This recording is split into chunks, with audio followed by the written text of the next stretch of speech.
Estimadas irmãs, estimados irmãos, boa noite. Saudamos a todos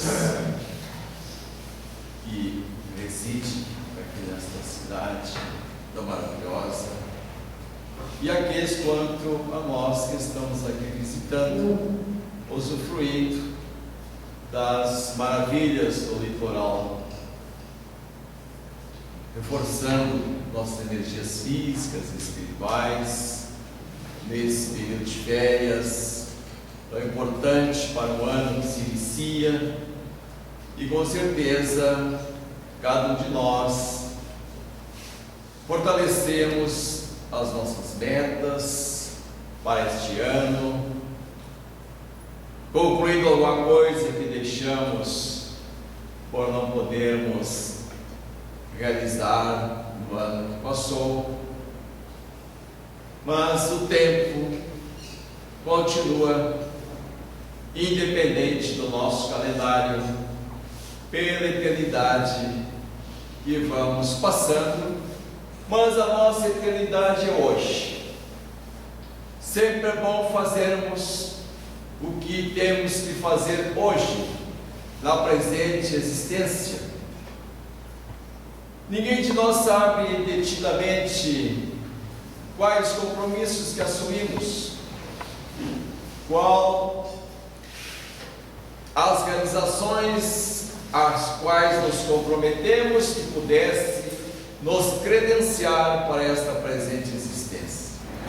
Contudo, vamos tendo, vez por outra, intuições, desde a adolescência, notadamente, quando vamos nos aproximando de alguém, nas experiências afetivas que vão culminar com a formação do novo lar, quando vamos tendo os filhos, quando o tempo vai passando e os encargos vão aparecendo, então vão, com certeza, também aparecendo os deveres pelos quais a vida presente nos ajusta a este programa existencial, que é bom que não o saibamos tão claramente, prematuramente até mesmo, porque senão poderíamos sossobrar diante de um elenco de deveres registrados em nossa consciência. Mas hoje que eu estou aí com 70 anos, já me identifiquei, quanto vocês, com alguns compromissos assumidos, e quando assumidos, como se diz, tem que se conduzir o tanto quanto nossas forças e elas não faltarão, até o último instante de nossas vidas. Num cenário diversificado, inerente ao estágio evolutivo de cada um de nós. Às vezes parece-nos que a vida do outro está sendo mais privilegiada, a cruz menos pesada, as benesses jorrando nos seus caminhos, mas nós não estamos no seu caminho para avaliarmos o dia que é de 24 horas e o ano que é de 365 dias, para que pudéssemos efetivamente transferirmos-nos para a vida do outro, o que é impossível. Porque o outro há de nos perguntar, quando imaginemos, cheio de glórias, sucessos e facilidade em sua vida, ele há de, se assim pudesse, quer trocar comigo, a tua me parece que está bem melhor do que a minha. Assim nós somos, avaliando superfluamente aquilo que os nossos olhos revelam, mas na intimidade de cada um de nós, sou o detentor dos deveres é capaz de avaliar. E que bom quando avaliemos, porque assim nós robustecemos de energias, mormente nós, cristãos espíritas, que sabemos que tudo segue uma lei de causa e efeito. As causas pouco nos importa o detalhamento, mas ante os efeitos há de que imaginar-se de que as causas assim o exigem. Nesta caminhada, às vezes lágrimas, no silêncio da dor, guardando as decepções, as frustrações, etc. Amigos, a doutrina espírita nos traz na sua literatura, principalmente na literatura mediúnica, informações valiosas para que pudéssemos então compreendermos o cenário de nossas vidas. E é necessário sim compreendermos.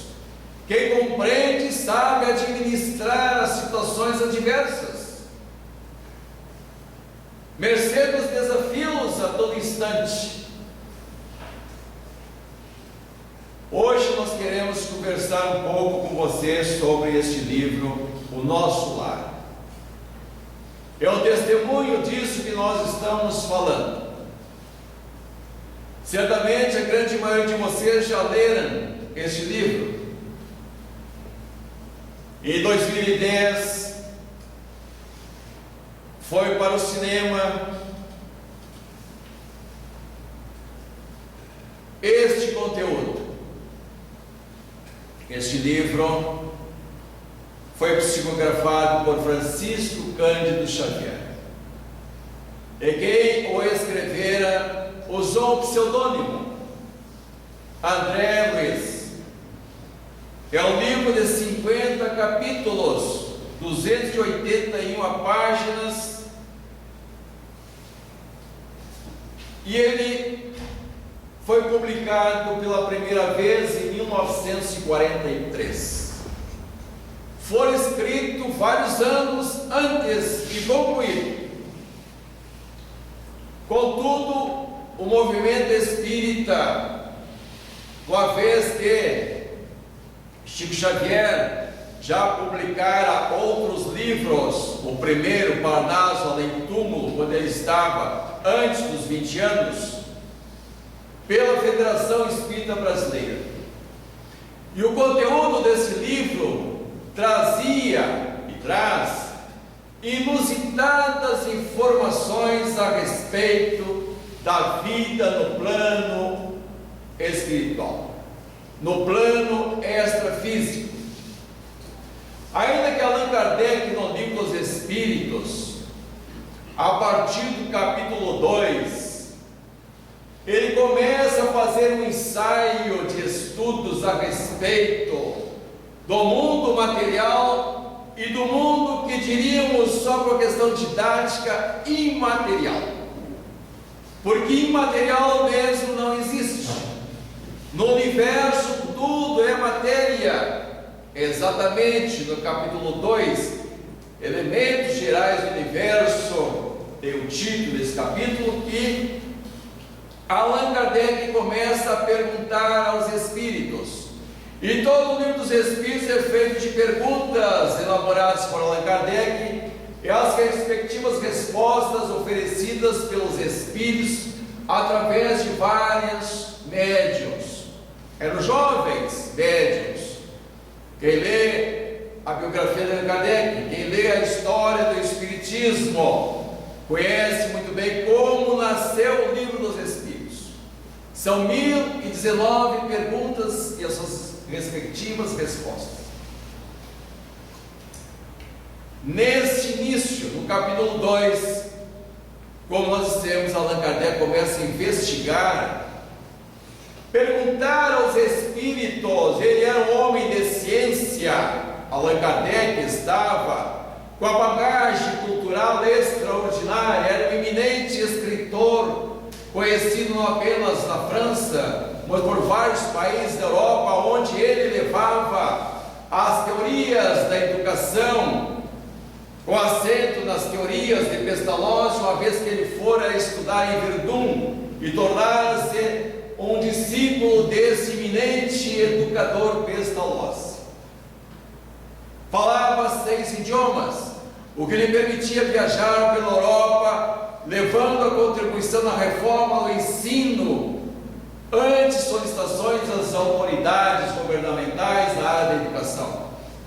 Este era o professor Hippolyte Léon Denis Rivail, muito conhecido como professor Rivail, e passa a ter uma página nova no livro de sua vida, quando aos 50 anos decide investigar estranhos fenômenos de ocorrência, maiormente em Paris, Cidade de Luz, onde eclodia o conhecimento em todas as áreas.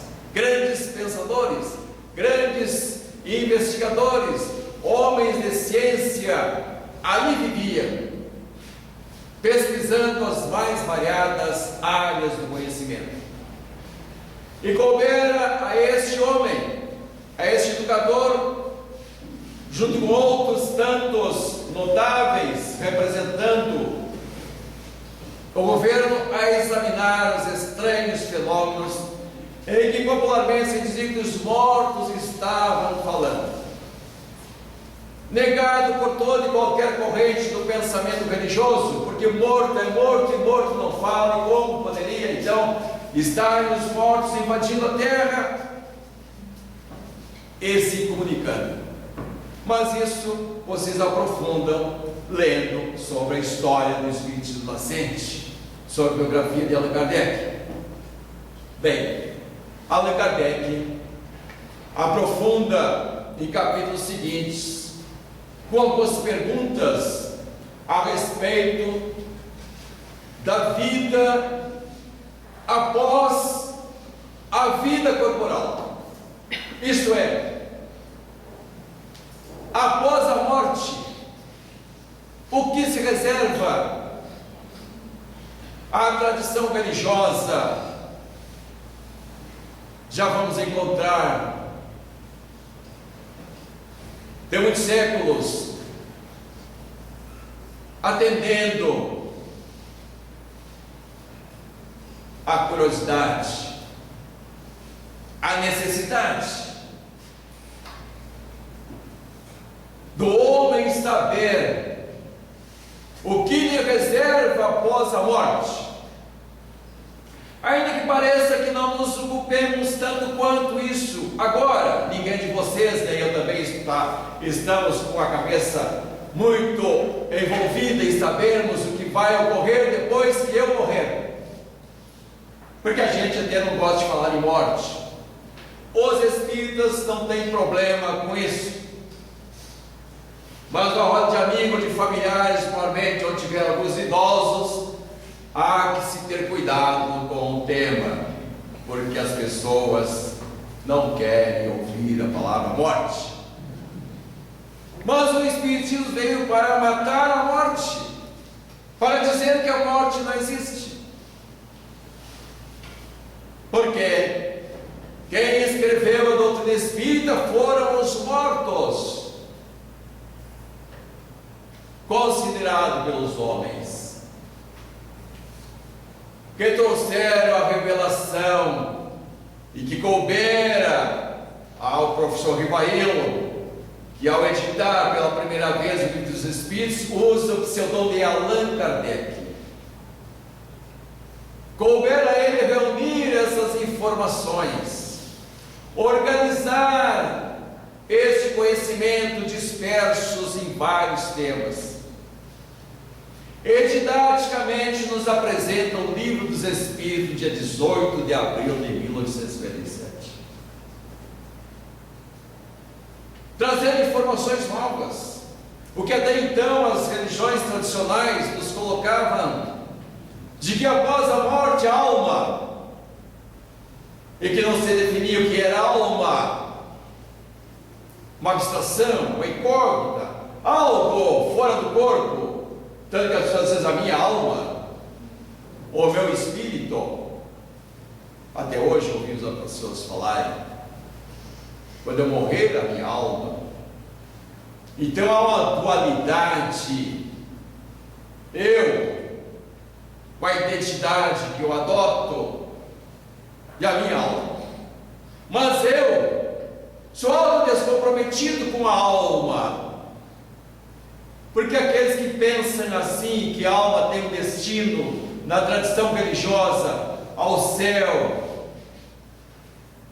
ao purgatório, ou a desgraça do inferno para a sua eternidade, não levam muito a sério, apesar de aceitarem. Porque o eu sou eu, e a alma é essa abstração,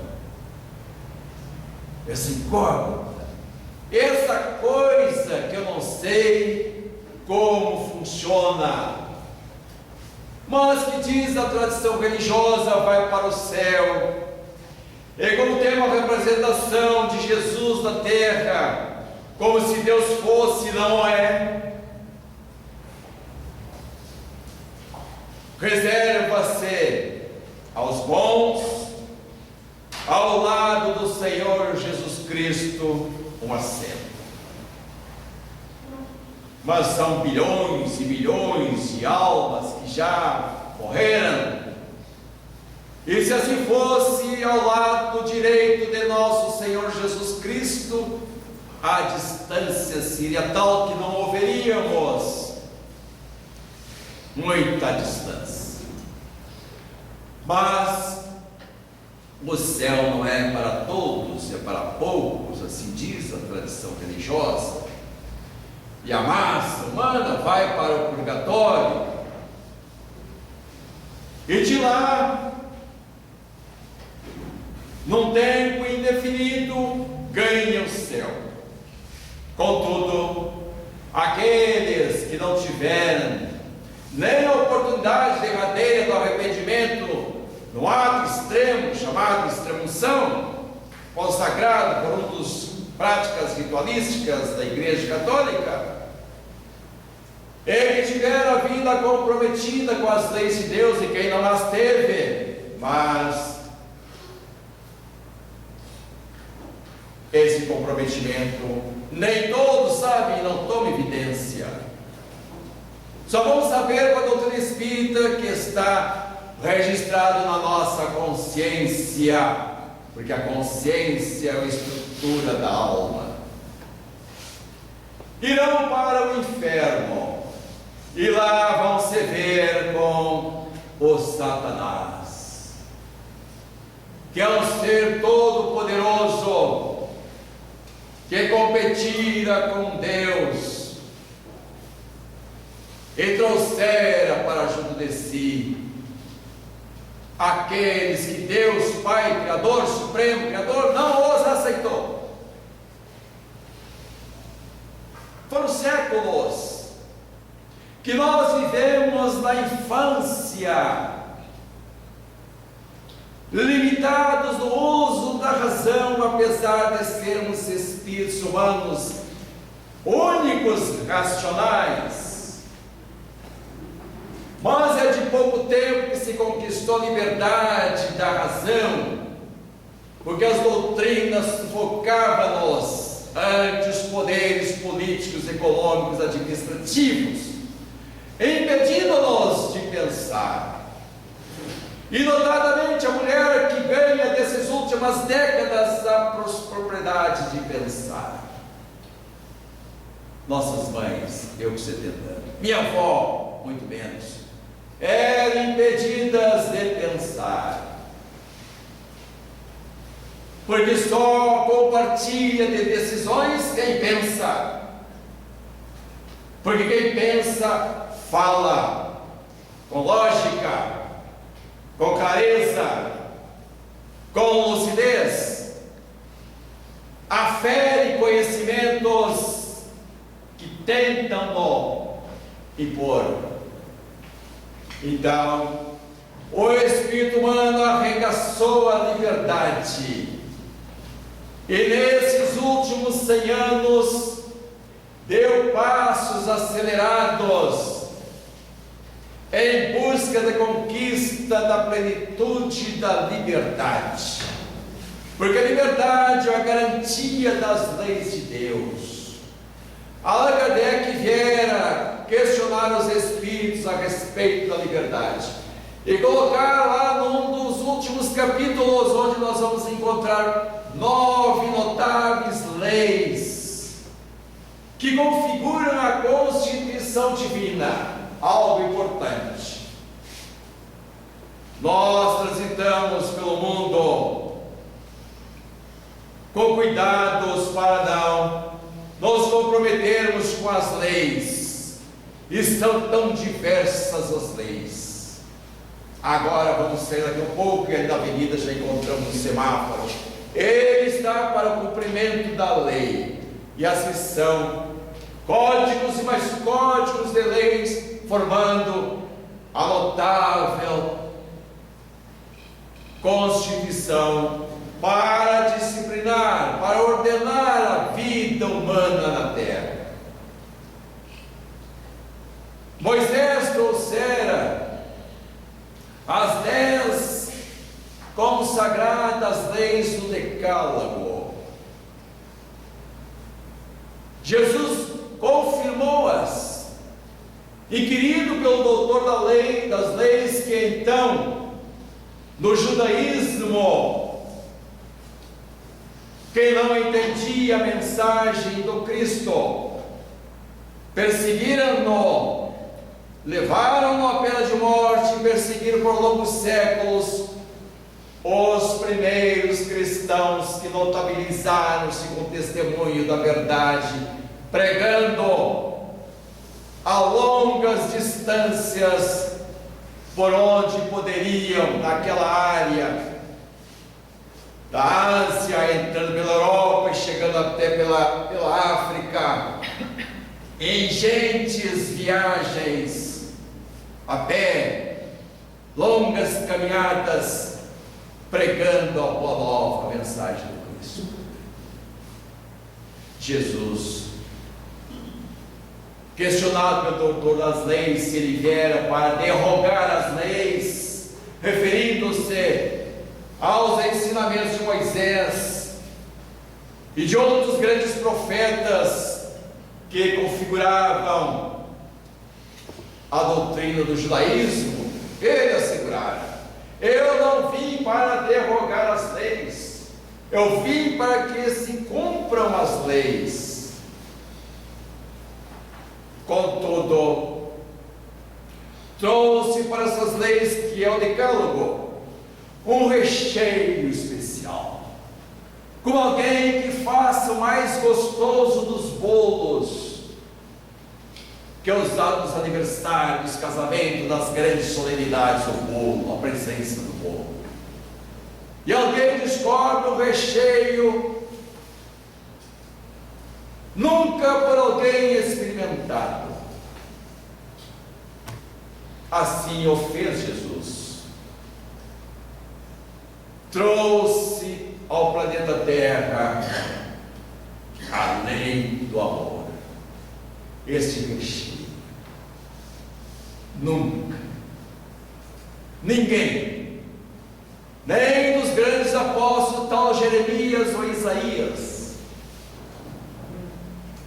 e também Moisés, ousara falar da necessidade do amor, da vida de relação, a que se implante na grande sociedade humana e na vida de cada um de nós.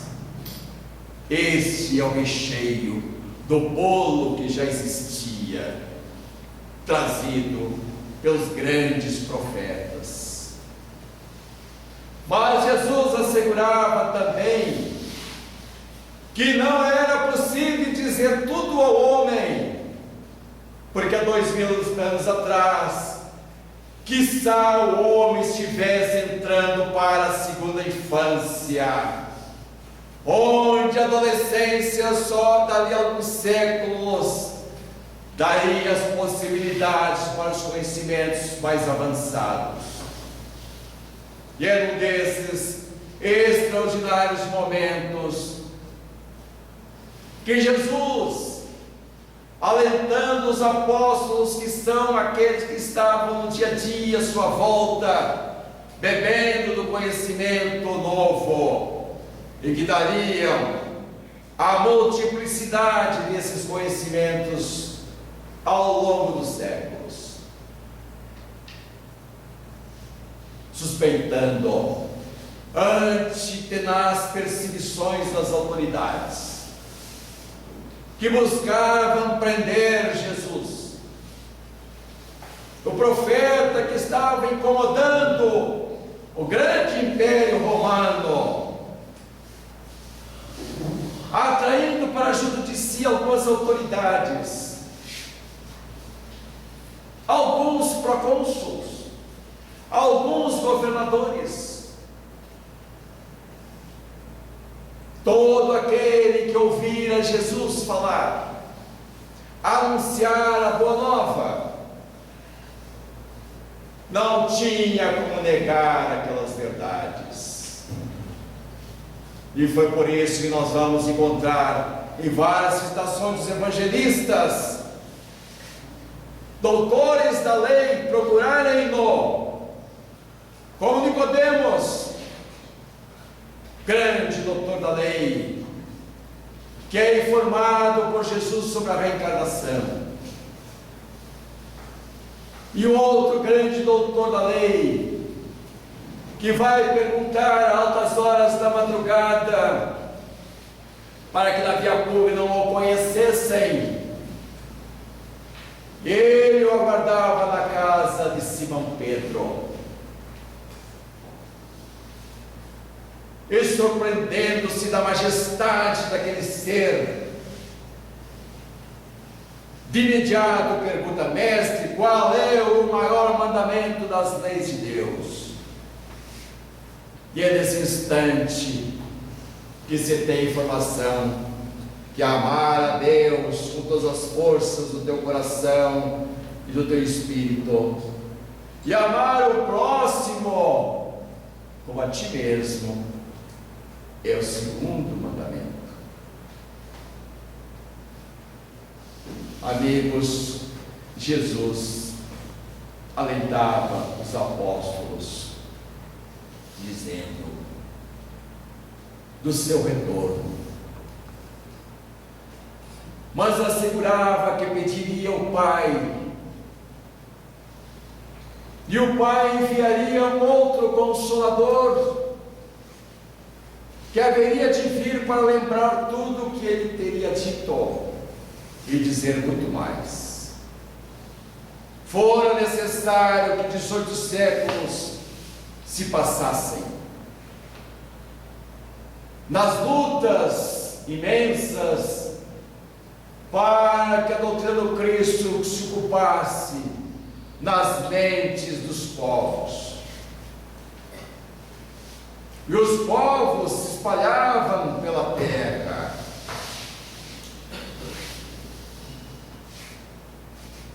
E no século XIX,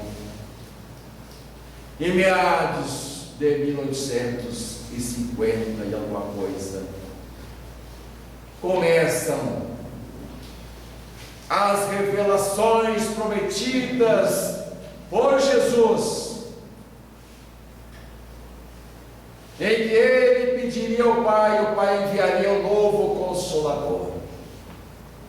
Chega-nos organizado por Allan Kardec a doutrina espírita, dando-nos a clareza, a pureza da mensagem de Jesus, acrescentando num desdobramento do conhecimento exatamente porque a evolução espiritual já permitia esses novos conhecimentos,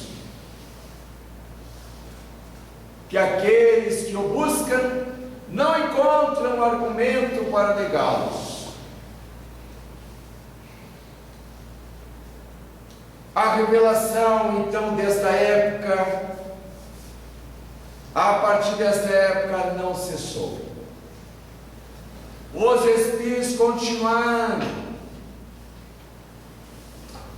Espíritos iluminados continuaram, enviados por Jesus, através da mediunidade, trazer-nos revelações extraordinárias para facilitar o nosso entendimento aqui na Terra, a nossa caminhada. Com o Chico Xavier foram 412 livros. Ainda que Chico Xavier vivesse aos 92 anos, impossível seria um homem que trabalhou no serviço público, com um modesto escriturário, 30 e poucos anos, ter tempo para escrever tantos livros. Chico Xavier, enquanto dormia, ficava com a pilha de papéis e dezenas de lápis que, mesmo ele dormindo, os Espíritos luminares escreviam através dele. Só Emmanuel, o seu guia espiritual, escrevera mais de 100 livros, maravilha de revelações em todas as áreas, porque é um espírito de uma elevada cultura. O livro Paulo e Estevão, que Emmanuel escreveu, relata o cristianismo primitivo, emocionantes depoimentos para que nós possamos entender o que é ser cristão. E aí há 2000 anos, 50 anos depois, e vários livros em várias áreas do conhecimento. E Emmanuel, segundo o relato de Chico Xavier, certo dia, diz a Chico Xavier: vou te apresentar um amigo. E o traz é André Luiz. André Luiz fala para Chico que tem alguns livros para escrever por ele. E logo em seguida começa a escrever o primeiro livro, É Nosso Lar. São 16 livros nesta sequência que André Luiz escreve. O Nosso Lar é o aprofundamento das informações que os Espíritos deram a Kardec sobre a vida após a nossa passagem por esta vida. A vida que continua. E onde que ela continua? E onde vamos morar?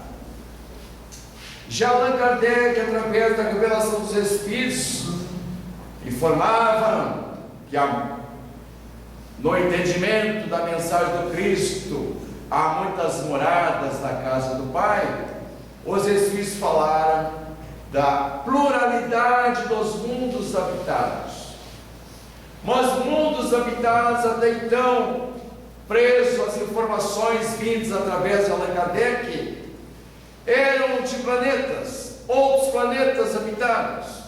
E evidentemente que existe neste imenso universo milhares de planetas habitados à semelhança do nosso planeta, e que nasce-se na matéria, cresce, vive-se, morre, desencarna e volta ao plano espiritual.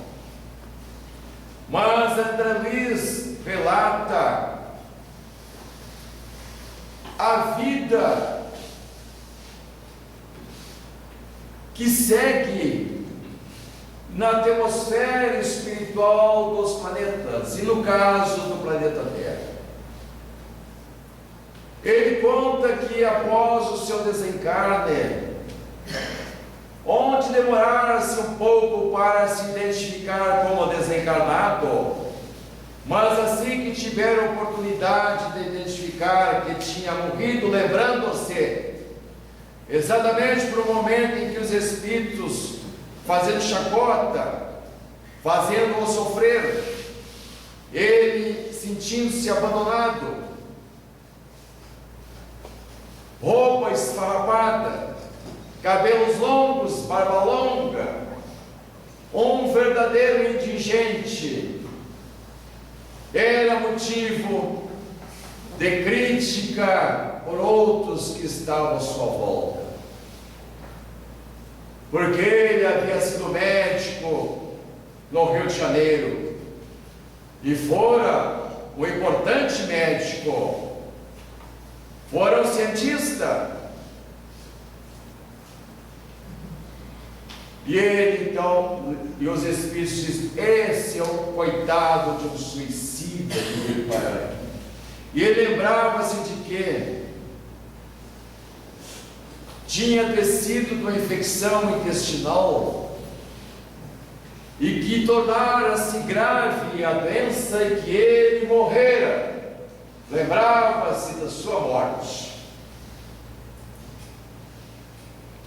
da família ao seu lado, da esposa e filhos que ele deixara. Começaram a lembrar da sua morte e pensavam: mas como? Não foi suicida, não engano? Vivera 8 anos numa zona que ele então traz uma denominação nova para os espíritos, uma zona chamada umbral. Então imaginemos assim que aqui está a crosta da Terra, e a partir, tomando ocupação no espaço, começa um umbral. E nesse umbral tem vários planos de vida, colônias, cidades, grandes metrópoles, conforme a sua localização e o povo que atende. Então, nosso lar é uma grande cidade que corresponde na espiritualidade ao Rio de Janeiro, recebendo os espíritos que desencarnam no Rio de Janeiro. Como aqui pelo litoral existe uma grande cidade, onde os moradores dessas várias cidades do litoral, ao desencarnar, são recolhidos. Então, umbral, essa gradação de planos, vai de estágios de mais inferioridade a menos inferioridade, de mais dor e sofrimento a menos dor e sofrimento. E ele se encontrava numa zona horrível, que os que ali viviam consideravam-se no inferno, outros considerando mais ameno num purgatório, sentindo-se perseguidos por seres diabólicos. André Luiz, após 8 anos, é socorrido por uma caravana, é levado para um hospital, submetido a tratamento, a esclarecimento, vai melhorando, e ele é o exemplo a todos nós de alguém que se redime. Ele é o depoimento da misericórdia de Deus para com todos nós. Ele que é um cientista materialista que negava a existência de Deus, e que não é tão importante assim também, porque muitos nós cremos em Deus, está por aí, mas a conduta é adversa à crença em Deus. Mas ele negava a religião, não aceitava a religião, era opositor da religião. Em determinado momento, após o sofrimento atroz, vendo outros exemplos de gente que estavam consigo e que já não estão mais, e as informações eram de que lograram outros estágios melhores. Ele, sem outra saída, decide orar. A oração que toca a emoção, que emana de uma consciência arrependida e que passa a crer na possibilidade da existência de Deus e da misericórdia de Deus para consigo. E ele começa a largar sua visão espiritual, identifica a presença de espíritos amigos que socorriam a tantos quantos ali estavam, nas condições que ele começava a ganhar, é resgatado e levado para o socorro, para o atendimento. E esse livro Nosso Lar, então, ele narra toda essa trajetória, todo esse percurso, e o seu engajamento após começar a sentir-se melhor aos pequenos serviços. Ele que for um notável médico, e o médico até hoje, apesar de ter em qualquer esquina, muitos médicos ainda andam de salto alto, se achando melhor. Eu me lembro minhas tias velhinhas, quando eu era menino, como eu estou com 70 anos, vamos dizer, há 60 anos atrás, eu bati nas costas do médico, meu filho. Aquilo era como se fosse o Deus da terra. Era raro. Até hoje, poucos são que estendem a mão para cumprimentar o paciente, principalmente se não estiver pagando. Se a consulta for bem paga, o aperto de mão é forte. E depois da terceira e quarta consulta, rendendo bastante, começam os abraços e os beijinhos. Mas, felizmente, há exceções como exceções em todas as profissões. Os maus e os grandes exemplos de profissionais. E nós nos encontramos na área médica grandes exemplos de abnegação, de dedicação, de desprendimento do médico. Assim começou. Nascer em André Luiz esse sentimento de amor ao próximo, porque ele começou a conviver com a fraternidade naquelas enfermarias imensas, onde a dor para nós humanos é inenarrável, porque nós não a conhecemos aqui na terra, ainda que a dor que nós observemos seja extrema, muito além se encontra nos planos espiritual o sofrimento. Quando a consciência está atormentada e não há como retroceder para corrigir. E nós, quanto André Luiz, que fora um notável médico, um grande cientista, incorreu, não vamos dizer erros, porque nós espíritas não gostamos de falar a palavra erro, que subentende-se o pecado parece que é intransponível. Nós preferimos usar os equívocos. A todo instante nos equivocamos, tomando decisões, ações inadequadas, que felizmente nos arrependemos dali um pouco mais, principalmente se a noite chegar e abrirmos o Evangelho. É Jesus falando conosco, nos convidando a nos reconciliar. E ele é duro, porque ele chega ao ponto de dizer: antes de orardes, vai, reconcilia-te com o adversário.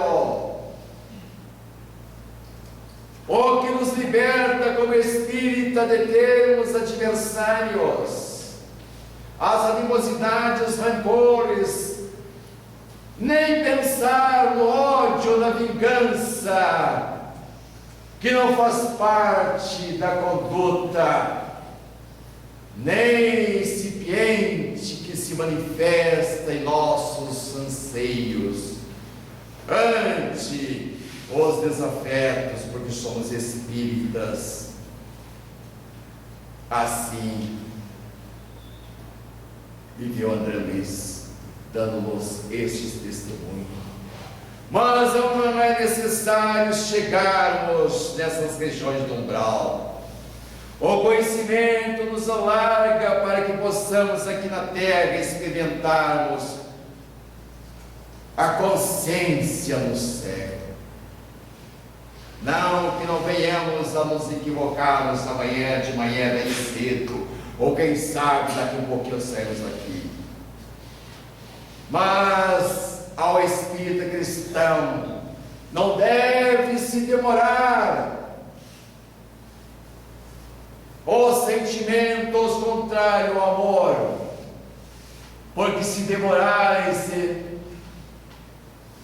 toma uma casinha em nossa mente, transforma-se em mágoa, em ressentimento.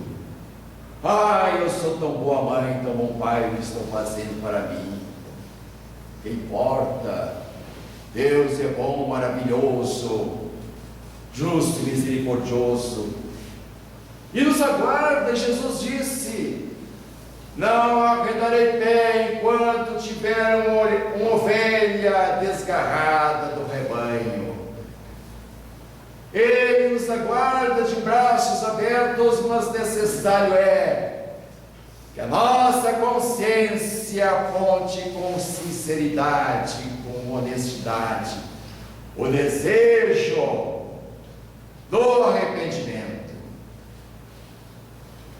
E temos a coragem a iniciar-se pela prece, orando por aqueles que nos ofenderam, que nos magoaram, que nos perseguem, que não gostam de nós, porque o problema é deles, mas eu tiro ele de dentro de mim toda vez que eu adoto a postura de perdão. Quem perdoa, liberta-se, porque ninguém de nós quer ter alguém dentro de nós. Eu não quero ter dentro de mim alguém que não gosta de mim. Eu tenho que libertá-lo, abrir as portas da minha mente e retirá-lo, e orar, como está lá no Evangelho, orar pelo que vos odeia e vos persegue. Não é difícil, meus amigos, é preciso humildade. Não nos considerarmos tão importantes, não levarmos as nossas posturas como as melhores e mais importantes. Saber ceder, saber silenciar, saber renunciar, aprender a calar. Isso é para mim principalmente, que quando a gente fala, a gente não fala para vocês, eu estou falando para mim, porque a minha mente está registrando as minhas necessidades. Nós não somos professoral, nós somos alguém que lemos, que nos maravilhamos, que achamos a chave e queremos tirar uma cópia para vocês. Esta é a postura do expositor espírita, do dirigente espírita, do trabalhador espírita. Quem está ali transmitindo o passe já foi o primeiro a receber a limpeza psíquica para que ele não contamine quem dele se aproxime, e os mentores possam encontrar o vaso mais limpo possível para passar os construídos às criaturas que vêm ali trazendo as suas necessidades. Todos nós na casa espírita nos igualamos. É por isso que nós não somos profissionais, ninguém é remunerado. O Cláudio, presidente da casa, não é assalariado nosso. Ele tem o seu trabalho, todos os trabalhadores, até o presidente da Federação Espírita Brasileira, do Conselho Espírita Nacional, são trabalhadores, porque segue a recomendação de Jesus: todo trabalhador espírita, dai de graça o que de graça recebeste. Muita paz, muito obrigado pela atenção de todos vocês, e aproveite bem. Mas aproveitar bem é diferente da grande maioria que veio para o litoral e diz: eu vou aproveitar o litoral. E enche a casa de alcoólicos, empanturra-se todos os dias com churrascadas. E que é bom um churrasquinho de vez em quando. Mas temos que ter cuidado para não darmos mais trabalho à espiritualidade, que deve ter buscado socorro, pois que atende menos de 50 mil pessoas, e hoje, fim de semana notadamente, vem aí o carnaval, temos que orar muito nesse dia. Os mentores jogando lá para o fundo do mar, as emanações mentais daqueles que vêm aqui dizendo: eu vou aproveitar a vida. E aproveitar a vida não é bem assim. É segundo o Evangelho de Jesus, pela consciência em paz. Muito obrigado.